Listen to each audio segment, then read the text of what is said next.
Welcome everyone to our all hands staff meeting for the Y of Greater Seattle here in October. Looking forward to a great meeting, lots and lots of great content. We are holding, I believe, our last meeting before the election, and so we're going to kick things off this morning with some trivia, and it's going to be about voting and voting rights. So get ready, drink your coffee. Get ready for this. We are going to need, you're going to have to get out your cell phones, and there's some instructions on the slides as we get to those. So we're going to do a live voting and a little quiz. So get ready to go. And whenever we want to move on, then we can do that. There we go. So the first question this morning, and again, look at the top there, and you can see the ways that you can vote here. The easiest way, I think, is to text YMCA S312 to the address of 22333. Okay, so get that going. Log yourself into the poll. You'll get a text back that says, let's see, what did mine say?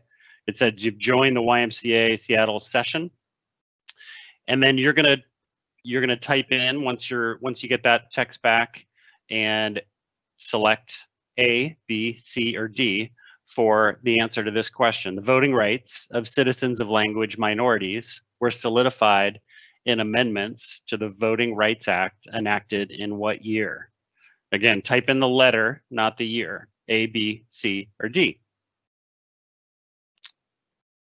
And I'll give it a second just to make sure that we've got the poll open.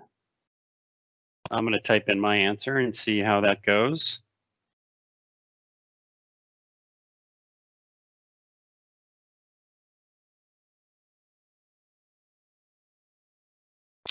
Okay, so should we go to the next slide? We can start to see some of the poll results coming in. There we go. Okay, the votes are coming in. It looks like B is in the lead. This is kind of fun to see them go back and forth here. See what now, once an answer is up there, I wouldn't be surprised if we start to see more people voting for the lead. That's why they don't show the poll results early, right? Or the on voting day. Okay, let's move on to the answer. Oh, got tight there at the end. All right, the correct answer is B, 1975. All right, let's move on to the next question. The first African-American woman was elected to Congress in 1968, just 3 years after the Voting Rights Act was passed. What was her name? Katie Hall, Democrat from Indiana; Mia Love, Republican from Utah; Yvonne Burke, Democrat, California; or Shirley Chisholm, Democrat from New York State. Same drill here. Text your answer. A, B, C, or D. This is super fun. This one I did know. I didn't know the first one for sure. Okay, should we go to the next slide and see how the results are coming in? We've got, looks like a clear favorite here. Keep the votes coming in.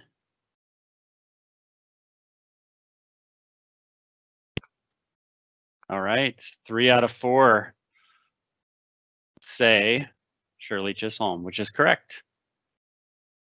All right, 2 more questions. Let's move on to the next one.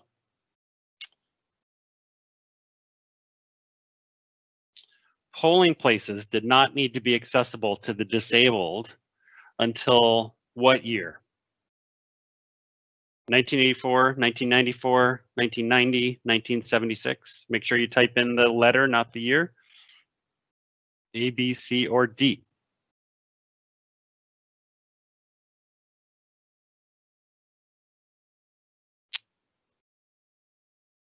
All right, let's look at the results. Ooh, it's a dead heat.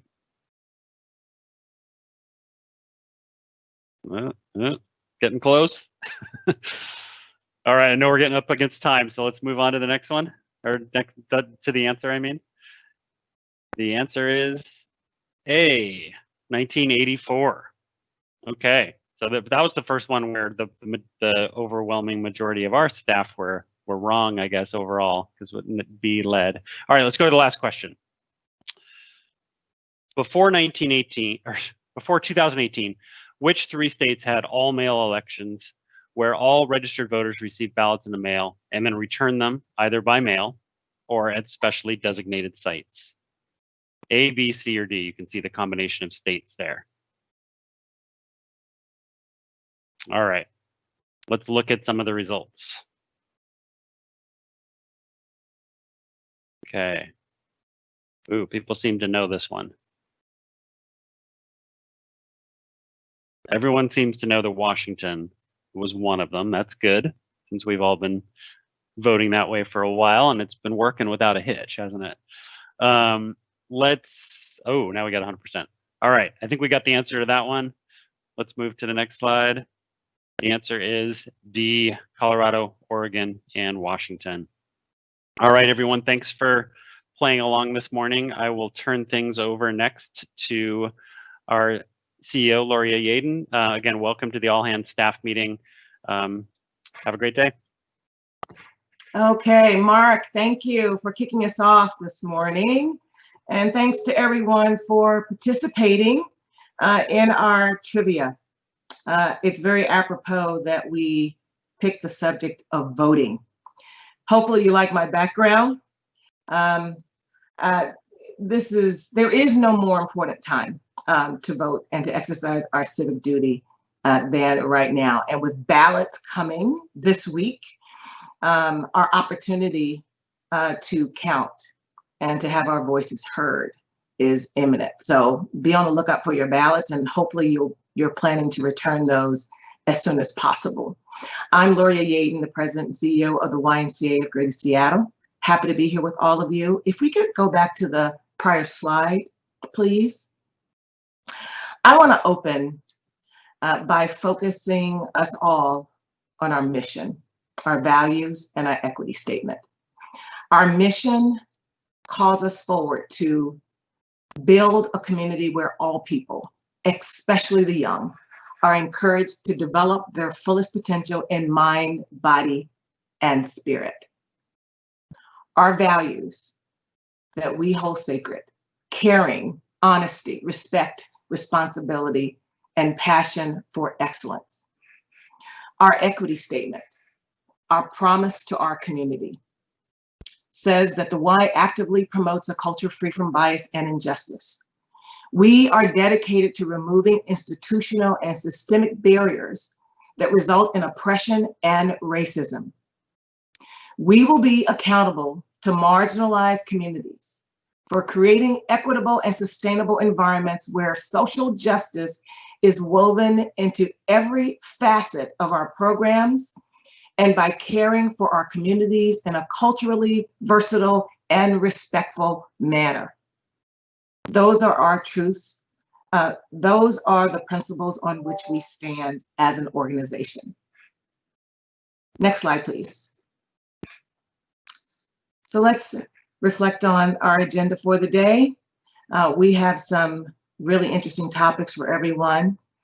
I'm going to open by giving a quick update on our equity and justice work, followed by Scott Washburn, who's going to give us an update from an operational and financial perspective, followed by our CHRO, Mariah Martin, who's going to give us some updates on the surveys that you guys have participated in over the last year.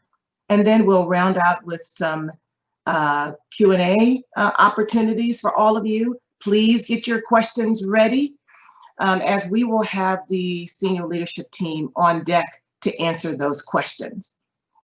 Next slide, please. You'll see our very committed senior leadership team that will be on deck in just a few moments. So thank you to the senior leadership team for joining us this morning. Next slide, please. As a group, we did something pretty powerful last week. Not only did we roll out a statement regarding our history, we owned all of it, the best of it, the worst of it, and everything in between. We also made a pledge to becoming an anti-racist organization. And we announced our Equity and Justice Center of Excellence. And along with that, our board put out a statement expressing their vigorous support of our work in this area. It was some week. And I couldn't be prouder of how our association showed up, how our board community showed up, and how our community showed up. I thought I'd share a little bit about some of the comments that we received from community in response to our rollout. There were some positive comments. They're on the screen. Very heartwarming that people are willing to stand in this work with us. There were also some not so positive comments. Go to the next slide, please. I wanted to share those with you too.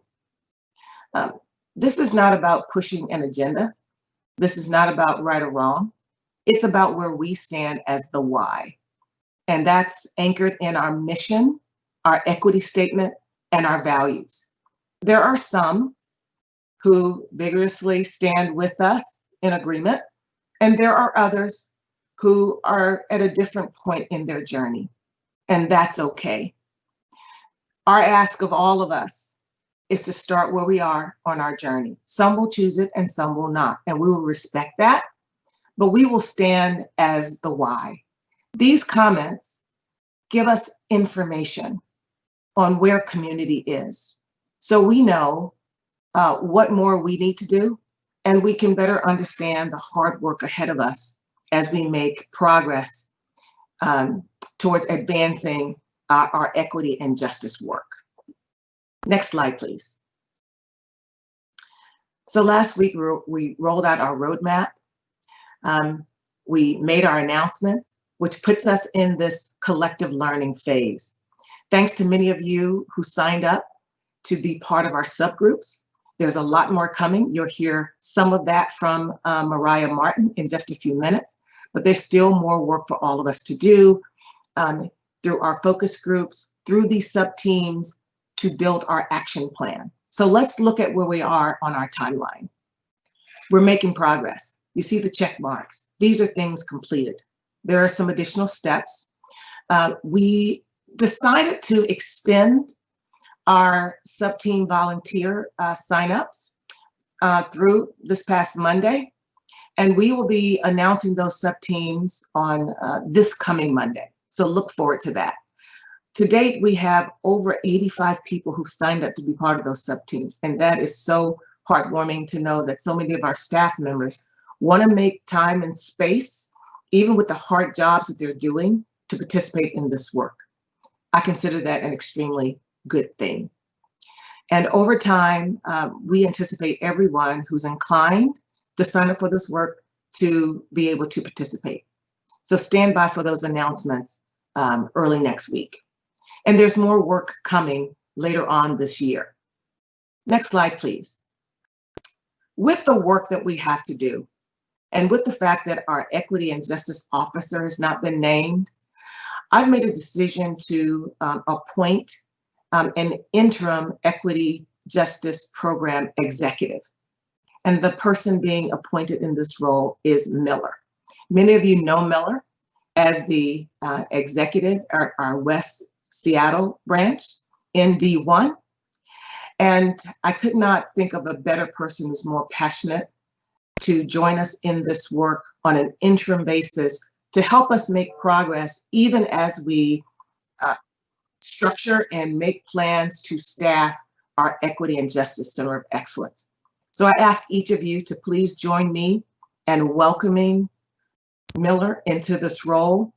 There is, as you saw from the previous slides, there's lots of work to be done where we need Miller's expertise, passion, and train in this work. So welcome, Miller, and thank you for stepping up to the task when I reached out to you.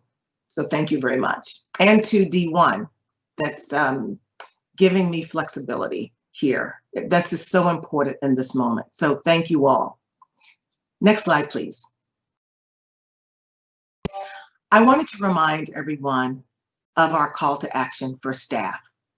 Our asks are in 3 buckets: join us, engage, and amplify support.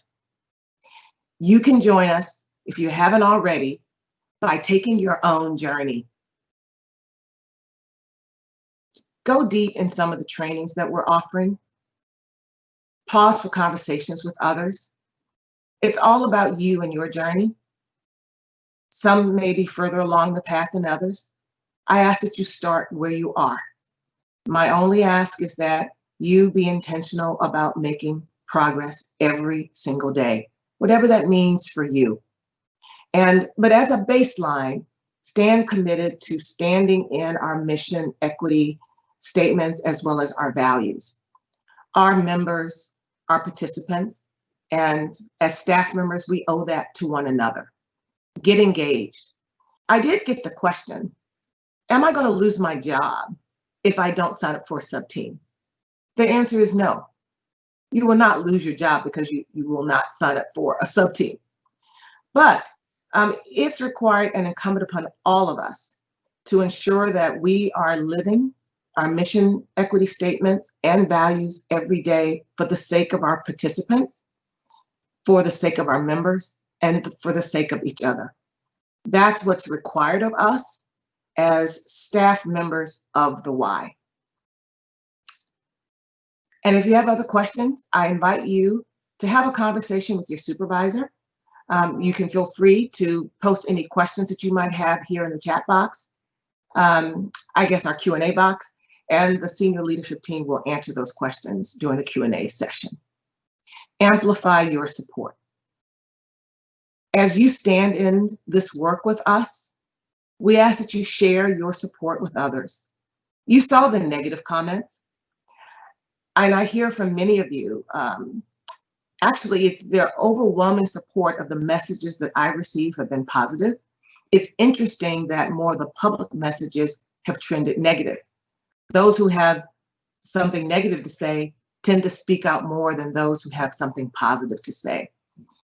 I ask that each of you, you have something positive to say, please share that in your networks, in your communities. That will unleash and unlock others to stand with us in this work as well. Our collective voice in support of this work is so important during this time. So I ask you to share your support and amplify your voice in this moment. Next slide, please. And with that, I'm going to turn things over to my colleague, Scott Washburn, who's going to give us an operational and financial update. Scott, over to you. Great, thank you, Gloria. Good morning, everyone. So I'm going to provide a very quick overview of the operational side of YGS, what's been going on the last couple of months in this very different world. So I have to say I've had a very long Y career, and nothing compares to the last 6 or 8 months that the Y and other Ys across the country have been through with this pandemic. So this is all uncharted new territory, and so we are learning a lot as we go, making a lot of adjustments, and I think that that's going to continue at least for the next several months. So we all know that we have to continue to adapt to this very interesting time. So let me just share a couple of updates. So if you would advance the slide. I think most of you know we're in this modified phase 2. That's from the Department of Health. That's a Washington phasing plan that provides limitations on things like total building capacity and how much physical distancing is required between individuals. And as you know, with this current phase we're in, our limitation is about 25% of capacity, and we have to maintain this 300 square foot bubble around each person. So we've reconfigured facilities, equipment layout, that sort of thing to accommodate that. There has been some recent modifications to the aquatic standards. We'll talk about those in a minute. There's also some new guidance on sports programs and leagues, which is going to permit some additional youth program opportunities, which we will capitalize on. And again, I don't expect, and this is kind of a personal opinion, I don't expect a transition to phase 3 much before year end. And then once we get to phase 3, that could well continue into late first quarter, late second quarter of next year. So unfortunately, I think we are kind of where we are, at least for the next 6 to 8 months. And so we're going to continue to operate, maximize what we're able to do, but know that that comes with some significant limitations. The next slide shows you some trends on our use of the Y. So this is the branch usage starting in mid-August when we opened, and you can see each branch has a color-coded line that shows the actual usage by our members. We saw a peak in mid-September, a little bit of a fall off in the last week, but I think that's probably an anomaly. And as the weather gets a little bit more towards winter, I would expect that we will see those usage numbers continue to rise. So we continue to monitor this very closely. The next slide has a bit of update on the aquatics and healthy living. So as I mentioned, there's some updated guidance from Department of Health around aquatic facilities, which will allow us to expand our lap swimming capacity to, from 1 to 2 swimmers per lane. So that's exciting because in essence, it doubles our capacity, and that's where we've seen the most demand and the most constraint. And so beginning next week, we will institute 2 swimmers per lane, which is going to help accommodate a lot of the members that would like to use our swimming pool. It's a pretty unique venue. You can't go swimming anywhere else except at the Y and where they have public pools. And so that's where we've seen more demand than we've been able to accommodate. So this should help us starting next week. The new guidance also allows us to add group and semi-private lessons, so it allows a few more people in the pool as long as you maintain the 6-foot distancing. We're also going to be adding some family swim time, so we'll kind of quadrant off the pool, put some lines in, and members and their households will be able to use those in a family setting beginning towards the end of the month. And because we'll be opening up the pool to more folks, we're going to be looking at opening locker rooms and showers for swimmers. We're also looking at adding some weekend family times in the pool. With regard to healthy living, we're working closely with Ys across the state to provide some community cafes on building resiliency. And we have several new virtual classes. So our Lose to Win, which is a weight loss program, and also our diabetes prevention program, or DPP. So 6 new opportunities to join those programs virtually, and we've seen quite a bit of interest in those, and so we'll continue to expand as we have folks that would like to get involved with that. Around youth development, lots of interesting new things going on. So excited to announce that we are starting construction to build 3 new early learning centers with the support of our communities and some significant funding. And so those are scheduled to open about this time next year. So very excited to be able to expand capacity in childcare where there is significant unmet needs. I think this pandemic has put a lot of pressure on the child care industry in general. A lot of centers have closed, and so we feel like the Y can step into that breach and expand our capacity. So excited to be able to do that. As you know, we're providing our LEAP program in schools, and a lot of these districts are starting to move to the hybrid instructional model. So that means a combination of in-person and remote learning. And so as those districts move forward with hybrid learning, then we will adapt our program to meet the needs of families that need care either before or after, or continuing with the middle of the day where we have kids that are working in a virtual mode. So the team out there is doing a great job. I was out a couple of weeks ago, and it's amazing to see how well these kids are doing with the support of our staff. So thank you to that team. Growing opportunities for teen engagement, so youth and government, online chat hubs, volunteerism with our hunger response program. So really trying to reach out to our teen participants and provide them opportunities to get engaged in their community. So excited about that. We have some, we're fairly limited in terms of our family program options because of the DOH requirements, the physical distancing. So we will continue to try to adapt as possible, but again, it's going to be fairly limited in terms of what we can do for families, at least until we move to phase 3. Camp is leading some listening and learn sessions, and the community is part of their Reimagine project. So you'll see some of that work result in some exciting new camp opportunities coming next year. So looking at that. And then our virtual program continues to grow. So After School in a Box, which followed our Camp in a Box this summer, Enrichment Emporium, and so really trying to address the needs of families as they are confined to quarters, working from home, and trying to provide resources for adults and parents to support their kids. So really doing some exceptional work there. And then around membership and our MADS team, marketing communications. So we've completed an internal communication survey to staff. We had a pretty good response rate, about 1 in 4, 25% responded, and almost all active staff participated. So we got some great feedback and where we want to improve opportunities to better communicate with staff. So you'll be seeing some of that implemented over the next couple of months.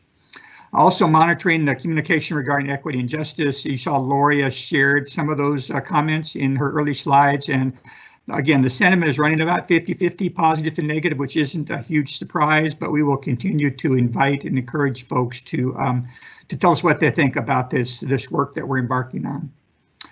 Exciting news about membership. 665 new members have joined since we reopened facilities. And we're seeing a pretty significant shift in membership. So less families, as would be expected because of our limited program offerings there for now, and more adults. And so that will probably continue until we are able to open up our facilities more broadly and incorporate more of our youth and family program. We are going to conduct a membership acquisition campaign, so new members invited to join starting next week. So with a focus on audience and message testing, so we're testing some messages now, again based on what we're seeing with new folks coming in the door with a target, at least in the short term, of the adult and the young adult categories until we can expand our family offerings. We did a membership check-in survey. It was great to hear that we were rated very favorably. So on a 5-point scale, we received an average score of 4.6 across the experience and safety. And so it was heartening to see that members are noticing the effort we're putting into the experience and particularly in the safety. And so I've ranked us very high on that scale. And then corresponding to what some of the youth programs doing, so more virtual programming. So those are going to launch next month, including some members only with virtual content, so that we can increase and essentially validate the value of membership. So members should be given privilege, and so they're going to be provided with some virtual experiences that will not be available to the general public. And then finally, let me touch on the Social Impact Center. Continuing the great work. You saw Mark was with our meeting at the start, and so the shelter programming moved to 24-hour, partnering with New Horizons. That was the downtown shelter that was operated this summer. Moving to telehealth in response to our limitations around face-to-face meetings, and so taking advantage of technology to provide mental health, substance abuse work with some limited in person that needs to continue, but obviously. Excuse me, taking advantage of the technology to stay in regular contact with some of our clients. And then again, as needed, we've got the CORES program, foster care, alive and free. So continuing those meetings in person. Expanded housing for homeless and young adults. So you'll see 450 youth and young adults served, up from 280 last year. So over a 50% increase there. And then a couple of new shelters opening: Arcadia in May, Roy Street September, Arlington October, and then coming in December, housing for sexually exploited youth. And then finally, expanded services for all members. So we're going to integrate the social impact staff and their programs into our branches so that members can take advantage of some of these very critical services. And then finally, let me touch on finances. So you roll all this up, and how are we doing financially? And again, it's important that we operate in a way that we can be viable and sustainable during this COVID time. And so a couple of points here. So over half our members are active. It's up slightly from September, and so we continue to expect that will increase. Our September NFO, which is net from operations, our bottom line, had a pretty negative month in September, $1.3 million. We expected that primarily due to unemployment expenses, and so we project going forward about a $700,000 a month negative NFO, at least through the end of the year, and hoping that as we turn the corner on 2021, that those numbers will improve as we are able to open up our facilities and invite more members and get our programs up to speed. So we continue to focus on cost reduction. We ask for your support to identify where we can reduce our costs. We have some increases around PPE and staff callbacks, and so we're balancing the scale there in terms of trying to be very conservative, but also serve our members. Budget is underway, budget development for 2021, so you'll be hearing more about that coming up in a couple of weeks. And then finally, working on a procurement to pay or a P2P system that is going to streamline and make our whole purchasing system much more efficient. So you'll be hearing more about that. So I understand that's a lot of information in a very short amount of time. If you have questions, we're happy to answer those. But for now, I'm going to turn it over to Mariah Martin, and she's going to talk through some of the staff survey that was conducted recently and other personnel issues. So Mariah, take it away. All right. Thanks so much, Scott. Good morning, everyone. Wish I could see you in person, but I'm glad you're here and that you're joining us together. And I just want to thank you. I've met many of you, have had the opportunity to visit some branches and even have the opportunity to do some of the great work you're doing. So thank you, Carol Ann at Dale Turner, and she put me right to work when I got there, and I love that. So when I come out to see you, I'd love to learn the work that you do and just thank you for that work.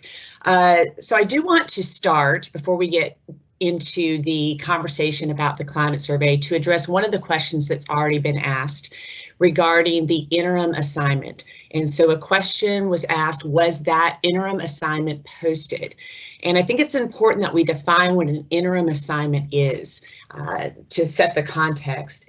Interim roles by definition are short-term and non-permanent to meet short-term needs. Permanent roles such as the Equity and Justice Officer are being clearly posted. We are continuing to move forward with that role. That is a permanent role, and we want to make sure that we're following all processes. But interim assignments, sometimes those assignments may be just a few weeks based on someone being out for leave or other things, or maybe they just are needed for short-term time. So interim assignments are not generally posted. So I wanted to make sure that I addressed that first. And I'd like to talk a little bit about our climate survey and our West Coast YPACT Equity, Justice, and Anti-Racism Survey. And I want to come back to if you could go to the previous slide, I want to ground that in equity first.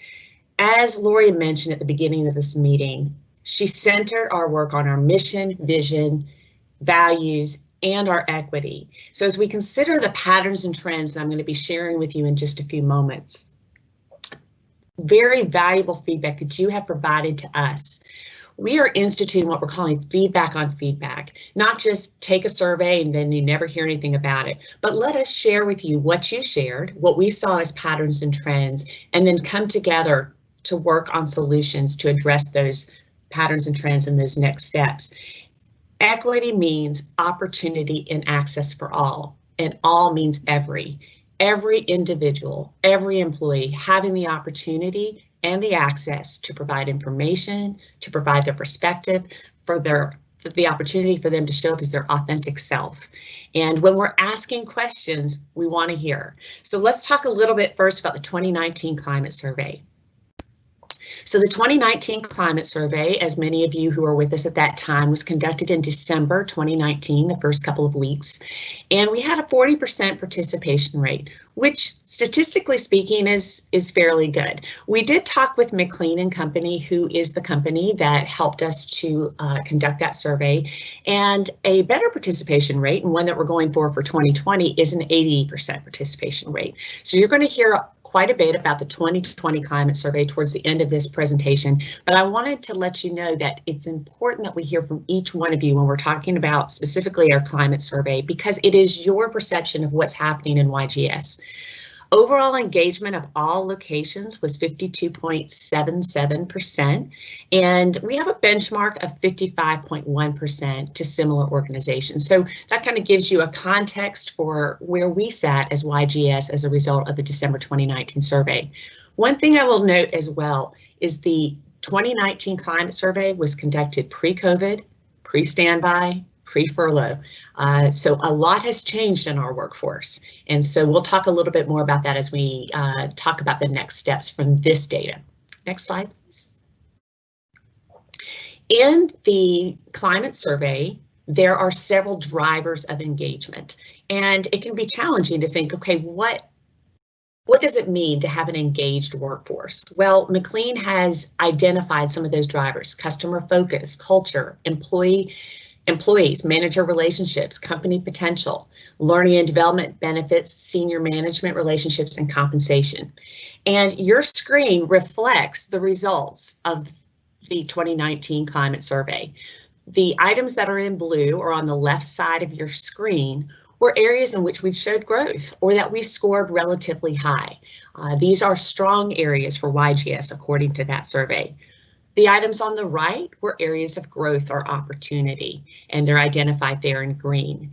The lowest scoring item was compensation. We know we have important work to do there, but also senior management relationships and learning what is it that SLT does and how do we make sure that as an SLT we are communicating, we're clearly getting information out to you in a transparent way, whether it's with processes or systems. And the internal communication survey that Scott just spoke of was one way in which we're trying to address that. Benefits as well as learning development. And I want to bring our work back to equity, always. All areas of growth, items on the right, had a thread of concern about opportunity and access. So the ability to grow within the organization, being able to have opportunities for internal promotion and to grow in one's skills and abilities, to be compensated at a fair and marketable rate, and to know what is happening, transparency, communication. And I heard earlier today in another meeting, transparency means different things to different people. So really helping you all to know as much as we possibly can share with you what is happening, what's next, laying out the plan is really important. In the next slide. So our action steps as a result of the 2019 climate survey results, and as we know that data is a little dated, and let me explain now, why are we talking about the 2019 climate survey results when it was almost a year ago when we did it? And a huge part of that is we had a changeover in HR leadership. I joined the organization in March 24th actually, and that was the first day that we unfortunately needed to put employees on standby. So we have been responding to a lot of our COVID challenges over the last few months. We also have just completed our DEI survey and really recognize that these two surveys together really paint a picture for us. But we do recognize that the data is a little bit old. So what we have done is we've provided all supervisors a copy of their climate survey results. They will use that data to inform their work. And we've initiated work to address 4 major areas of growth. And these respond to those 4 areas that we had on the screen previously. Benefits and compensation. It's not only taking a look at the market value as far as compensation for positions, but looking at pay equity. Where do we have barriers in pay equity? If you perform a job in Kent, are you receiving that same compensation in Bellevue or is it higher? We need to take a look at that. Learning and development, building our employee experience team, as I shared recently with you all in the HR update, to build systems and onboarding, leadership development, providing L&D opportunities, so that through the life cycle of the employee, we are not only listening and learning and responding, but we're building support structures, scaffolding, all those things that enable all of our employees to be able to fulfill their greatest potential. And then senior management relationships. I've mentioned about the internal communications. We have our sub-teams that are working together on our equity and justice work. HR advisory, you're going to hear about that in the HR update, and other groups where we're bringing people together to say, we want to hear. And by the way, if I reach out to you and say, gosh, I heard you were concerned about this, I'd love to sit down and talk with you. I know it can be scary to trust and to say, am I in trouble? I really just want to know. When I ask questions or when other senior leaders ask questions, it's because we want to engage with you, build that relationship so we understand what's happening. Boots on the ground, you know it, you can share it with us. All right, the next slide. So up next, we have the 2020 climate survey. It is going to be conducted at the same exact time as last year, early December. We're going to ask the same exact questions so we can benchmark those results. And we will be providing full reports out in January to our supervisors. And we're going to roll those out in action plan. You're going to see it very different than what you've seen the 2019 climate survey, where you took it and you didn't really hear what the results were. That's going to look completely different for 2020. All right, so let's dive into the West Coast Y. PACT, Equity, Justice, and Anti-Racism Survey. So just as if you'll recall, we conducted this survey in August through mid-September.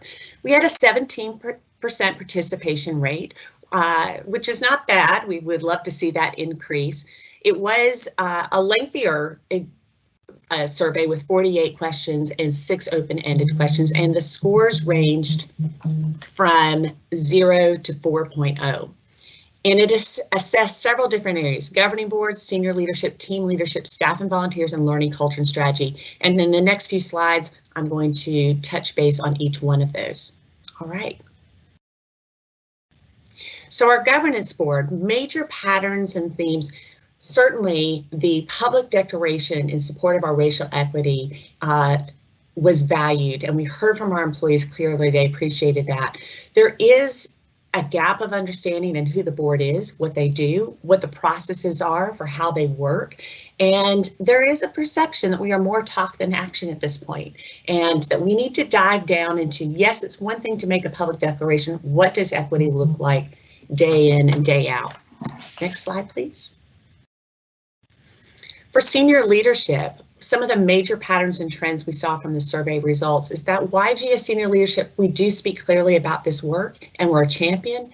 And then our practices in various of the organization don't reflect that commitment. So there was the concern about pay equity, transparency about promotions and what positions mean. That's why I wanted to open up this section by saying, let's talk about what an interim assignment is, so that we have a shared understanding and we have shared expectations of what equity looks like in that work.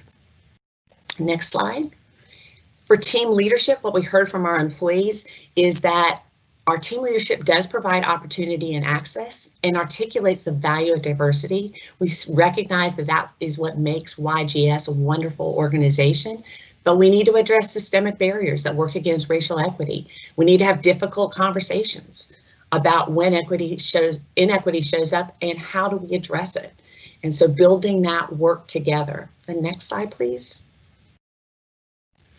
For staff and volunteers, that we reflect, we get along well with diverse populations. They're certainly welcomed. Our diverse populations we are inclusive of that, of all populations. However, we do have some work to come alongside of our community to address deep underlying issues. One of my favorite equity statements is build nothing for us without us.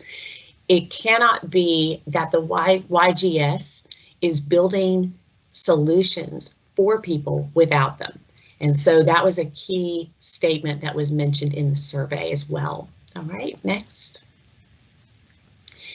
Learning culture and strategy is an overall topic that we're committed to the broad work, but we have deep work to do in strategic planning and two-way communications with our marginalized communities, that we need to get that data out in front. And one thing I can share is that all of our supervisors will start receiving quarterly data on their workforce diversity, as well as retention disaggregated by race and gender and age. I think it's important that when we can see the data and we can benchmark ourselves quarter to quarter, that will speak to exactly what we're hearing here. And the lack of deeper conversations about systemic oppressions. This is deep work. It's not something that's going to be addressed overnight. And every single time I think about my personal anti-racism journey, I realize, oh, I'm learning something else. I'm peeling back another layer of this onion. And so that is certainly reflected in what we have here, that commitment to those deeper conversations. And then the next slide, please. So the overall comments, we need more training and resources. We hear that clearly. We need a robust process for increasing supplier diversity, and we think about our vendor process. We need to recognize that this assessment, although wonderful and will allow us to compare ourselves to other Ys, it was a little high level and might have been better suited for a director or executive level perspective. And there appeared to be an undercurrent of frustration and stress about the survey itself, and that came out as a little bit sterile or out of touch. So I want to talk about a next step that we're going to take in response to that very important feedback. Next slide, please. We are going to be rolling out the employee experience survey and a series of focus groups. HR is not running this survey, neither are we running the focus groups. This will be done by Emily Holthouse, many of you know her, and she is our equity consultant. She will be inviting you in the next week to participate in an employee experience survey, an equity experience survey that dives deeper into your personal experiences with equity, justice, and anti-racism at YGS. It will be anonymous. All results are going straight to Emily, not to me, not to anyone else. And we will report out to all employees in November the results of that. It allows us to go from the organizational assessment to the deeper employee experience. There is an opportunity as well to participate in focus groups to share experiences. Those will be led by Emily, and you'll be looking for those opportunities in the next couple of weeks. We'll be sure to share those out. As we move into the final pieces before we get into the question and answers, and I want to make sure that I spend the time to provide that opportunity for everyone, I want to take a moment just to recognize where we are, not only as YGS, but where we are as a country, where we are as a society. I had an experience just recently, I won't go into detail, but I kind of had to exit the conversation. It got pretty, this was in my personal life on social media, it got pretty heated pretty quickly, where I thought I'd made an innocuous comment, someone had a really strong reaction. And so I started to think about, what does it mean to engage in civil discourse, whether it's about elections or masks or COVID or pick a topic. There are so many different things that are causing lots of angst and anxiety. And with the 24/7 news, social media posts, strongly worded rhetoric that we're seeing in all kinds of places, the anonymity of the internet, and the cancel culture, quite frankly, that says you can't be right, I can't be right, and you be right. If I'm right, you have to be wrong. That cancel culture of that binary, one side or the other. And I learned this lesson well in my times of bargaining with 8 different unions. And we'd come to the table and both have our strong standpoints. And what we wanted to do is say, where can we find common ground? How can we enter into this space?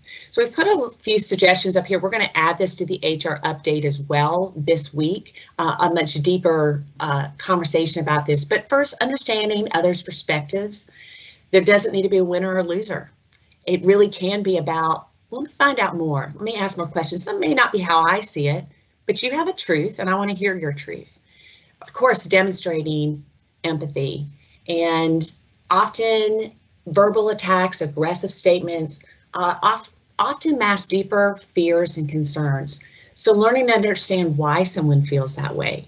Let me understand a little bit what it must be like from your perspective encountering this situation. Certainly showing respect to all. Respect starts with not assuming that we know someone else's position.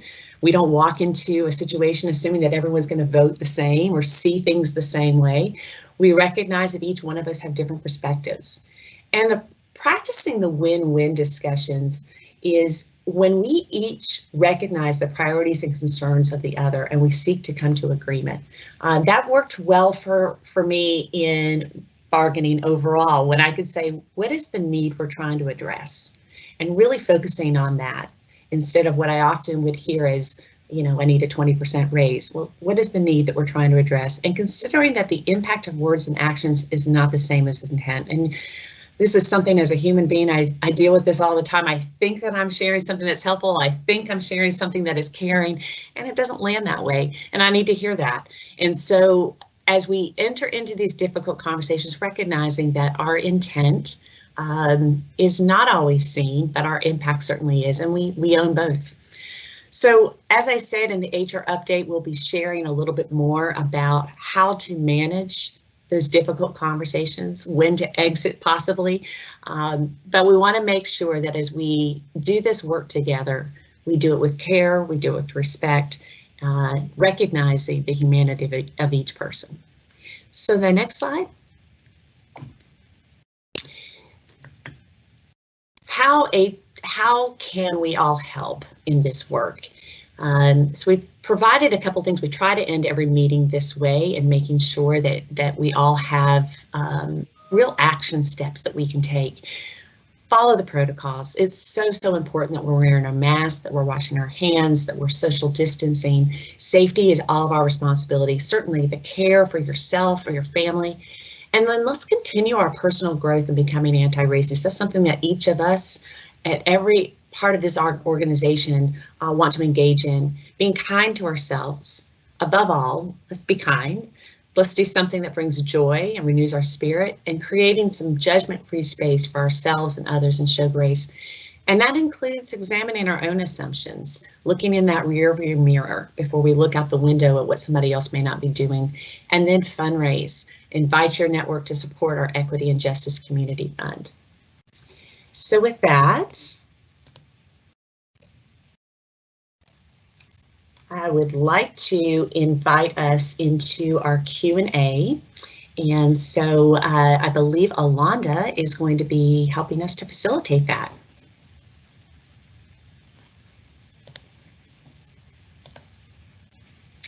I will.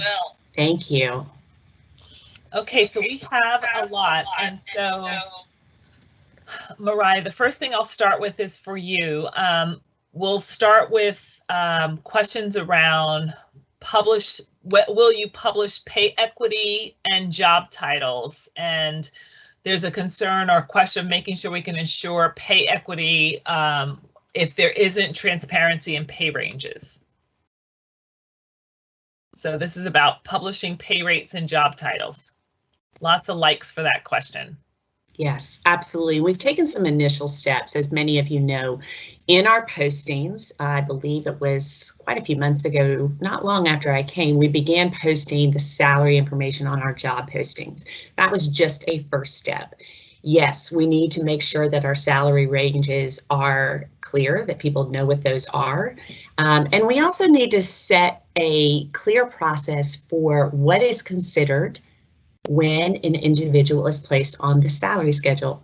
My experience is that that's public. It was in our employee handbook. This is what we will consider when we place individuals on a salary schedule, instead of back and forth negotiations that are done in private. And so that is certainly the intent, is to make our systems, make our processes, make our procedures very public. We may not specifically say this particular employee is paid this much, but we will certainly say these are our salaries, this is how we place, this is the procedure in which we do that, so that is clear, it's transparent, and people can understand how we come to those decisions. Perfect. Okay, there's a question about whether or not we're going to collect data on our LGBTQIA workforce. The gender data that was shared showed us that we have no transgender or gender nonconforming staff, which we know is not true. That's correct, and I think that we do have work to do there. I'd like to work with the HR team in how we can capture data in UltiPro. We sometimes are limited by our systems, and so I want to talk a little bit more about that, but thank you for bringing that up. I think that's an area of growth for us. And another question is in the same category of just really making sure that do we have plans to provide training around LGBTQ and gender, in addition to, I guess it's not said here, but I guess in addition to just the racial and ethnic dimensions of equity and justice training? I think these are all wonderful opportunities for where we can expand our learning and development. I think the equity and justice sub-teams will probably have some really phenomenal ideas for us in learning and development. So I would say all of that is, every topic that I just heard is certainly ripe for development opportunities for our staff. And I'd like to build that out with our staff through the equity and justice subgroups. Okay. Another question here. This one is about, do we have any interest or understanding of how many people work at the Y as a second job or work full-time at the Y and need a second job elsewhere to survive? Is that something we know or can capture? I don't know that that is formally captured, but I think that that is incredibly important. We know that many of our part-time staffs anecdotally have shared with us, but even some of our full-time staff. I definitely want to take a look at our minimum wage and who is receiving Seattle minimum wage and who is not, because they don't work in Seattle. I think that there is additional data that we could collect, but from a formal standpoint, I do not believe that that data is being collected at this point. Okay, great. Does compensation equity take into account regional cost of living and how far away people have to live from work in order to afford housing? You know, these are all great questions, and I had about an hour meeting with our HR benefits and comp analyst and Samantha, those our HR senior manager, and we were talking about these exact items. So really thinking about what is pay equity, what should be considered to meet pay equity. I think that's one of the items that we were talking about. And what we'd like to do is when we think about pay equity, making sure that all of our YGS employees that know what we mean when we say pay equity and what's being considered. So the location, I think, is an important component, and it's certainly a huge part of what I think you're going to hear when we bring back our pay equity work to you. Great. This is a question for Scott. Scott, with the potential change in state leadership in this election, how are we preparing for the potential removal of COVID restrictions and the ability to open fully in the new year? Ooh, that's a good question. You know, I think the prospects of that happening are fairly small. You know, based on, again, this is just my own personal opinion. But you know, we've demonstrated that we can flex pretty quickly and that we've been able to adjust on the fly. So I'm confident that if those restrictions change, then we will very quickly work with our reopening team, which is a cross section of people across all program areas. And I'm thinking that we could modify very quickly and be up to speed. We also have to obviously weigh that against our own personal or YMCA position on safety and health. And so we don't necessarily, we have to follow the minimum guidelines, but we may choose not to open up or expand certain programs if we don't think it's safe for our members. So we're always going to walk that line between what's permitted and what really is the right thing to do. Great. And then here's a question, more Scott and Mariah, about the unemployment expense that you mentioned, Scott, the $800,000. There's a question about, is this unemployment claim of staff who are on standby furlough or the furlough days? And does the Y, what portion of that does the Y cover? So just some education about the $800,000 unemployment expense that you mentioned. Sure, unemployment expenses are as a result of not only our staff that are on standby, it's also our shared work expense. It has to do with LOA. There are lots of different streams that lead into that cost. And so that's something that we have to consider. I do want to just pause right now because we only have 2 minutes left, and I know that the questions and answers are all being gathered and that we will be providing responses to all the questions. So if your particular question wasn't responded to live, please know it will be responded to, and we will commit to getting that out as quickly as possible. I want to do one additional piece with the word cloud. So if we go to the next slide. So using the same process you used before as we close our meeting and trying to be respectful of your time and your very, very busy day, using one word, we'd love for you to share what you think or how you feel about the work we're doing in the community. This is an opportunity for all of us to come together, share our thoughts, and then we'll have some closing words with next steps. Perfect. Go ahead and respond.